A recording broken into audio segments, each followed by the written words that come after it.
Hello दोस्तों, राधे राधे। मेरे YouTube channel में आपका स्वागत है। आज मैं आपको सुनाने जा रहा हूँ माघ मास महात्म का 19वां अध्याय।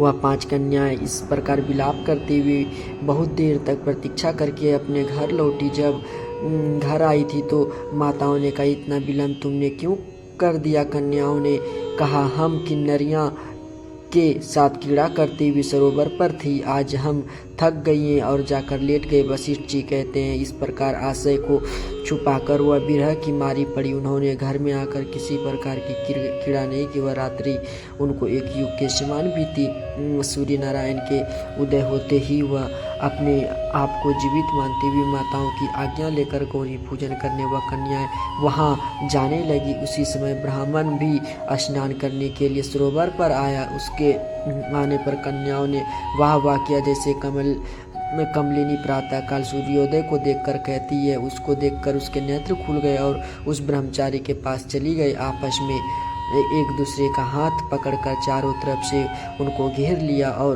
कहने लगे, मूर्ख, उस दिन तू भाग गया था लेकिन आज नहीं भाग सकता है। हम लोगों ने तुमको घेर लिया। ऐसे वचन सुनकर बाहुपास में बंधे हुए ब्राह्मण ने मुस्कुराकर कहा, तुमने जो कुछ कहा सो ठीक है, परंतु मैं तो अभी विद्याभ्यास स्वरूप ब्रह्मचारी हूँ। गुरुकुल में मेरा विद्याभ्यास पूरा नहीं हुआ। पंडित को चाहिए कि जिस आश्रम में रहे उसके धर्म का पालन करे। इस आश्रम में मैं विवाह करना धर्म नहीं समझता। अपने व्रत का पालन करके और गुरु की आज्ञा पाकर ही विवाह कर सकता हूँ, उससे पहले नहीं कर सकता। यह बात सुनकर वह कन्या इस प्रकार बोली। कन्याओं ने कहा, जैसे वैशाख मास में कोयल बोलती है। वह कहने लगी कि धर्म से अर्थ और अर्थ से काम और काम से धर्म के फल का प्रकाश होता है। ऐसे ही पंडित लोग और शास्त्र कहते हैं।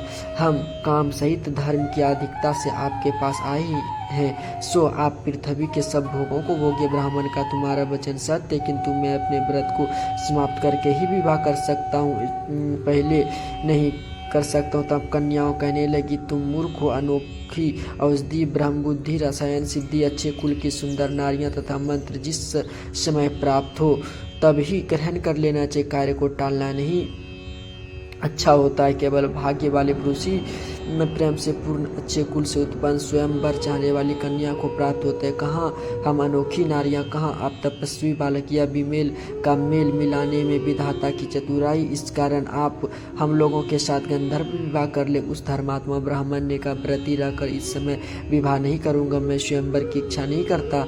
इस प्रकार उनके वचन सुनकर उन्होंने एक दूसरे के हाथ छोड़कर उसको पकड़ लिया। सुशील और स्वस्वरा ने उनकी भुजाओं को पकड़ लिया। सुतारा ने आलिंगन किया और चंद्रिका ने उसका मुख चूम लिया। इस प्रकार के निंदनीय कर्मों से क्रोधित होकर उन ब्राह्मण कुमार ने उनको श्राप दे दिया, तुम डायन की तरह मुझसे चिपटी हुई हो, इस कारण पिचासनी हो जाए। ऐसे श्राप देने पर वह उनको छोड़कर अलग खड़ी हो गई।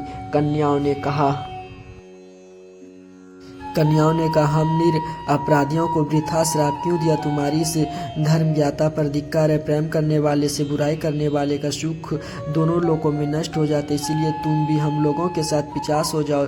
जब से आपस के क्रोध से उस सरोवर पर पिचासनी हो गए और बस पिचासनी कठिन शब्दों से चिल्लाते हुए अपने कर्म को भोगने लगे। वशिष्ठ जी कहते हैं, राजन, इस प्रकार वह पिचास उस सरोवर के इधर उधर फिरते रहे। बहुत समय पश्चात मुनियों में श्रेष्ठ लोमस ऋषि पौष शुक्ल चतुर्दशी को उन क्षोध सरोवर पर स्नान करने के लिए आए। जब क्षुधा से दुखी उन पिचासों ने उनको देखा तो उनकी हत्या करने के लिए गोल बांधकर उनको चारों तरफ से घेर लिया। वेदनिधि ब्राह्मण भी वहां आ गए और उन्होंने लोमस ऋषि को साष्टांग प्रणाम किया। वे पिचास ऋषि के तेज के सामने ठहर न सके और दूर जाकर खड़े हो गए। वेदनिधि हाथ जोड़कर लोमस ऋषि से कहने लगे, भाग्य से ही ऋषियों के दर्शन होते हैं। फिर गए उन्होंने गंधर्व कन्या और अपने पुत्र का परिचय देकर सब वृत्तांत सुनाए और कहा, मुनिवर, यह सब ही श्राप मोहित होकर आपके सम्मुख खड़े हैं। आज इन बालकों का निस्तार होगा, जैसे सूर्योदय से अंधेरा का नाश हो जाता है। वशिष्ठ ने कहा, पुत्र के दुख से दुखित हुए वेदनिधि ब्राह्मण